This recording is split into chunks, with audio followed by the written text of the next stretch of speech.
আপনার থেকে যখন ফার্স্ট যখন শুটকিটা নেওয়া, তখন আমার আম্মা যখন মানে রান্না করলো তখন বলো যে এতদিন পরে এই শুটকি কোথা থেকে নিলি।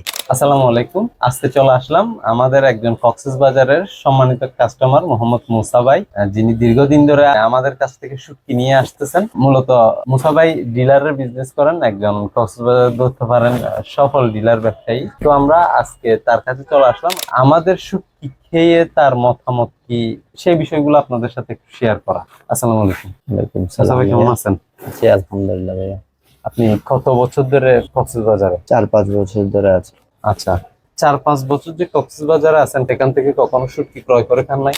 হ্যাঁ অবশ্যই, প্রথমের দিকে আমরা 3-4 বার শুটকি কিনে খেয়েছি, যেখানে মোটামুটি পাওয়া যায়, মানুষের লোকে বলে ভালো, কয়েকটা জায়গা থেকে কিনেছি, কিন্তু আমি শুটকির যেটা স্বাদ ওই স্বাদটা কখনো পাইনি। এটা মানে শক্ত একটা মাছের মতো, বা এটা কোনো মানে শুটকির ইয়ার মধ্যেই পড়ে না যে স্বাদটা। আসলে আমরা তো চট্টগ্রামের লোক, তা আমরা তো শুটকির রিয়েল টেস্ট যেটা সেটা অন্তত বুঝি। বিশেষ করে আমার আম্মারা, তারা তো অনেক আগেকার লোক, তারা তো পুরনো মানে তারা ভালো বুঝে। তারা যখন জিনিসটা যখন কুক করে তখন তারা বুঝতে পারে যে আসলে শুটকিটা কি ভালো নাকি খারাপ। তো তখনই মানে আমাদেরকে মানে বারবারই বলে যে এইসব শুটকি কোথা থেকে এনেছে। মানে কি শুটকির যে আমাদের চট্টগ্রামের মানুষরা তো আসলে মানে কি শুটকি খাওয়ার পরেই বুঝে সেই জিনিসগুলো কেমন।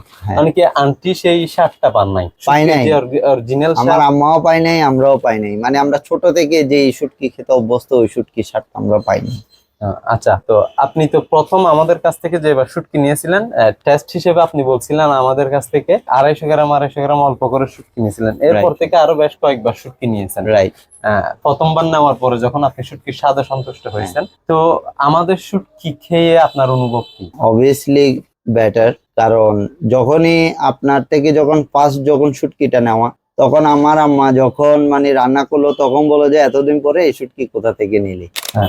এটা তো মানে আমাদের যে আগেকার দিনে যে শুটকিটা, ওই শুটকির কথাই মনে করাই দিল। মানে গ্রামে যে শুটকিটা পাওয়া যেত, মানে গ্রামের যে একটা শুটকির স্বাদ, মানে অর্গানিক যে স্বাদটা, সেই স্বাদটা বোঝে এই শুটকিতে পাওয়া গেছে।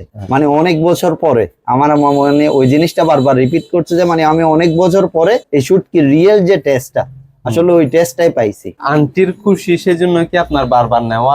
আন্টিরও খুশি, আমাদেরও মানে খেয়ে ভালো লেগেছে, ওইটার কারণে বারবার নেওয়া। এবং আমার ফ্রেন্ড এন্ড ফ্যামিলি সবাইকে মানে আমরা আপনাদের ইয়াটাই রিভিউ করেছি, কারণ আমরা রিয়েল টেস্টটা পেয়েছি। মুসা ভাই, আমাদের সম্মানিত কাস্টমারদের উদ্দেশ্যে আপনি কি বলবেন?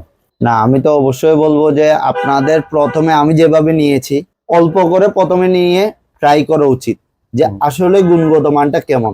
আপনারা যদি খেয়ে যদি টেস্ট না করেন তাহলে কখনোই বুঝতে পারবেন না যে প্রোডাক্টটা কেমন। যেহেতু খাবারের বিষয়, সেটা খেয়ে দেখতে হবে। যতক্ষণ আপনি খাবেন না ততক্ষণ বিষয়টা সম্পর্কে আপনি বুঝতে পারবেন না এটা রিয়েল টেস্টটা কি।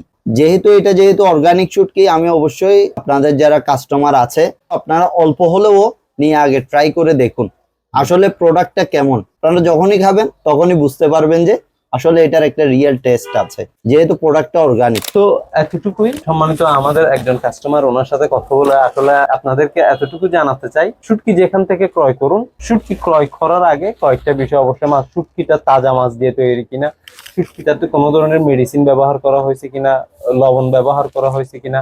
যেহেতু এই শুটকিগুলো পরিবার খায়, নিজে খায়, পরিবারের সাথে সম্পর্ক, এই জিনিসগুলো মেনটেন করলে শুধু শুটকির ক্ষেত্রে না, যে কোনো খাদ্যের ক্ষেত্রে আপনি যদি একটু সচেতন হয়ে খাদ্য ক্রয় করেন, এতে নিজেরও বেনিফিট, পরিবারেরও বেনিফিট। তো আজ এতটুকুতেই, ইনশাল্লাহ পরবর্তী কথা হবে আবার কোনো রিভিউতে। তো সবাই নিরাপদ খাদ্য খান, নিজে সুস্থ থাকুন, পরিবারকে সুস্থ রাখুন, উপসাগর শুটকির সাথে থাকুন। আসসালামু আলাইকুম।